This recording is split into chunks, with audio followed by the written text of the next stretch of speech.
আসসালামু আলাইকুম। সবাই কেমন আছেন? আশা করি সবাই ভালো আছেন।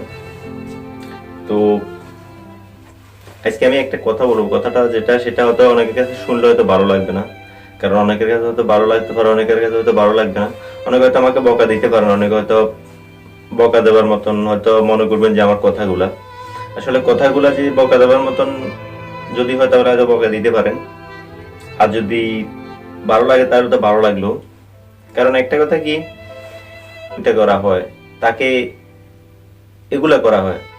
তো এগুলো না করার থেকে আমরা যদি বাংলাদেশে যদি ন্যায় বিচারটা যদি প্রতিষ্ঠিত করে, বাংলাদেশে যদি ন্যায় বিচারটা যদি প্রতিষ্ঠিত করে, তাহলে তো এগুলো দেখানোর দরকার মনে করি না, এগুলো দেখানোর কোনো প্রয়োজন মনে করি না।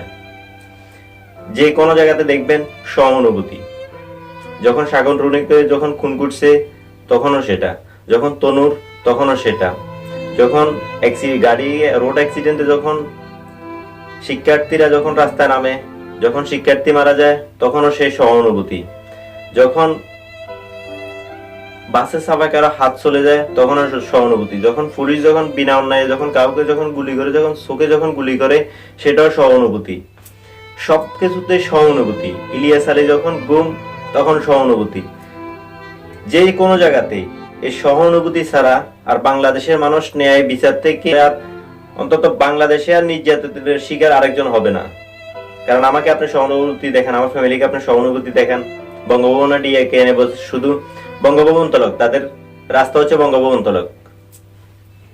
বিভাগকে স্বাধীনতা দেন, বিচার বিভাগ স্বাধীনতার মাধ্যমে নিয়ে আসেন, বিচার বিভাগকে তাদের নিজের দায়িত্বে বিচার করতে দেন। তাহলে বাংলাদেশে হয়তো এরকম নুসরাতের মতন অন্তত আর কারো জান যাবে না। নুসরাত প্রতিবাদ করছে, সে কারণে মারা গেছে, আর সেটার জন্য আমরা সবাই তাকে সহানুভূতি দেখাইতেছি, সবাই তার জন্য আমরা সহানুভূতি দেখাইতে যাইতেছি। সেটা না দেখি আমরা ন্যায় বিচার সে কিভাবে পাবে সেটা রাস্তা দেখেন, সেটা দেখেন।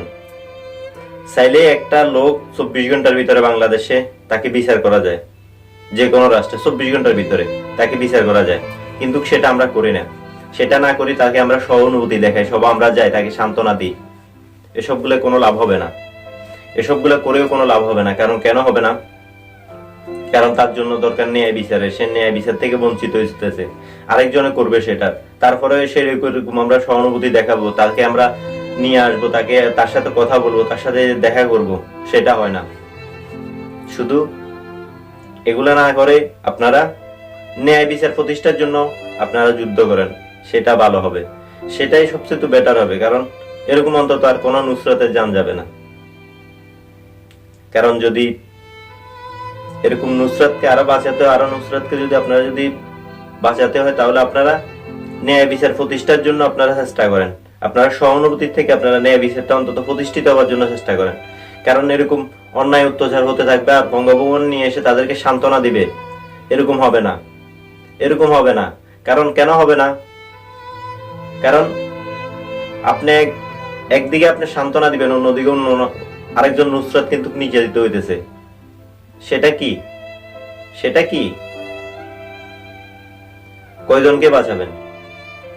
যতক্ষণ পর্যন্ত ন্যায় বিচার আপনি প্রতিষ্ঠিত না হবে ততক্ষণ পর্যন্ত আপনি কাউকে রক্ষা করতে পারবেন না।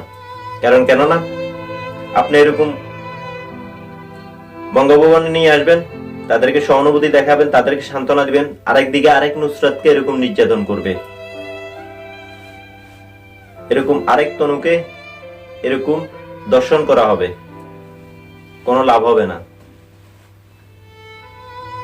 তার থেকে ভালো ন্যায় বিচার প্রতিষ্ঠা করার চেষ্টা করেন, ন্যায় বিচারটা প্রতিষ্ঠিত করেন,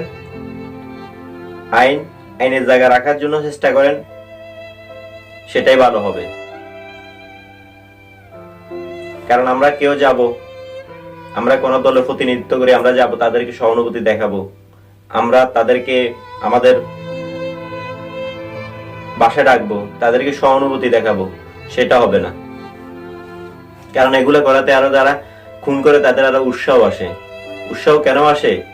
কারণ এত বড় একটা ডিলিং করতেছে, এত বড় একটা ডিল করতেছে, সরকার নিজে তাদেরকে সান্ত্বনা দিতেছে। আর কি তার থেকে বেটার ন্যায় বিচার কোর্ট কাছারি যে প্রতিষ্ঠিত, যেটা মানুষের ন্যায় বিচার যেখানে পাবে সেরকম একটা জায়গা তৈরি করেন, সেরকম একটা প্ল্যাটফর্ম তৈরি করেন, সেটাই আপনাদের জন্য বেটার হবে। কারণ নাও তো এরকম অনেক নুসরাত আরো চলে যাবে আপনাদের চোখের সামনে, আপনাদের চোখের সামনে। আপনারা কিছুই করতে পারবেন না। কারণ আপনারা কিছু করতে পারবেন না এই কারণে, কারণ যারা করে তাদের বাবার ক্ষমতা আছে, তাদের বাবার পাওয়ার আছে। আপনাদের কি আছে? আপনার আমার কিছুই নেই। কারণ যারা এগুলা করতে থাকে তাদের অনেক ক্ষমতা, তারা ক্ষমতার ব্যবহার করতেছে। আপনি কি করতেছেন? আমি কি করতেছি? আমাদের কোনো ক্ষমতা নাই। কারণ আমরা সাধারণ পাবলিক।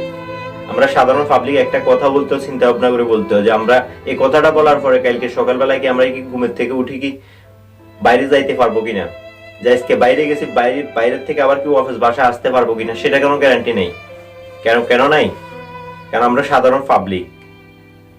কারণ যাদের উপরে প্রশাসনের ছত্রছায়া থাকে তারা এরকম অন্যায় করতে থাকে। উপর থেকে নিয়ে নিচে পর্যন্ত সব জায়গাতে দুর্নীতি। বাংলাদেশে সব জায়গাতে দুর্নীতি চলতেছে। আর সে দুর্নীতি প্রতিবাদে এরকম হতে থাকবে আর এরকম দেখতে থাকবেন আপনারা, কোনো লাভ হবে না। তো আমার যেটা কথা সেটা হচ্ছে আপনারা বাংলাদেশে ন্যায় বিচারের চেষ্টা করেন, ন্যায় বিচার প্রতিষ্ঠার চেষ্টা করেন। কারণ ন্যায় বিচার যদি প্রতিষ্ঠিত না করতে পারেন, প্রতিটা ঘরে ঘরে এরকম হবে, প্রতিটা মহল্লা এরকম হবে, প্রতিটা পাড়া এরকম হবে, প্রতিটা গ্রামে গঞ্জে এরকম হবে। আপনারা কিছুই করতে পারবেন না, কিছু করার থাকবে না। কারণ কিছু করার থাকবে না কেন? কারণ বাংলাদেশের মানুষ এখন একটা বেপরোয়া মতন হয়ে গেছে, বেপরোয়া। যাদেরকে বলা হয় যে কোনো ব্যালেন্স ছাড়া মানুষ। সবাই যে মানুষের ভিতরে বিভিন্ন রকমের কনফিউজ মানুষ এখন ভিতরে বসবাস করতেছে মানুষের। তো সেটার থেকে ভালো আপনারা একটা বাংলাদেশকে ন্যায় বিচার প্রতিষ্ঠার জন্য আপনারা চেষ্টা করেন। চেষ্টা করলে সেটা হয়তো হবে, আমি যতটুকু মনে করি। তো যাক, অনেক কথা বলছি আজকে এই পর্যন্ত। ইনশাআল্লাহ আগামী কোনো ভিডিওতে সবার সাথে আবার দেখা হবে। সে পর্যন্ত সবাই ভালো থাকবে।